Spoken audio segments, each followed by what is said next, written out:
When you start to learn to code, you start to be able to tell what apps were made well and what apps were not just by using them.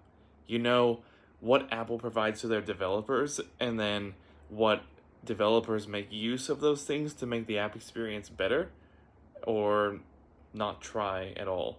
And I can think of direct examples of this because, as some of you may know, I do Uber Eats and I also do Amazon delivery. I love doing both of those.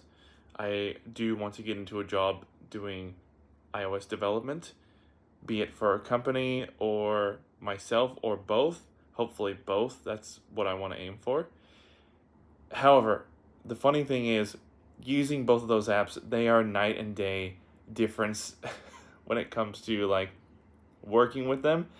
Amazon just looks like thrown together.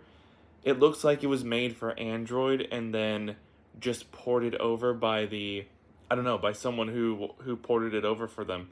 They just paid someone to like port it from Android to iOS, and it kind of looks like the same thing for the Amazon app. The Amazon app is really shitty as well. I don't know if you noticed, but it's not a great user experience ordering from the Amazon app or using the Amazon app in general, and a lot of people would use that, you would know.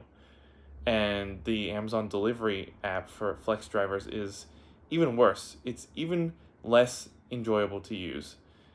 And not to mention the terrible, piercing, very annoying noise that they call a navigation system in there being used to, try and direct you to where you need to drop your next package.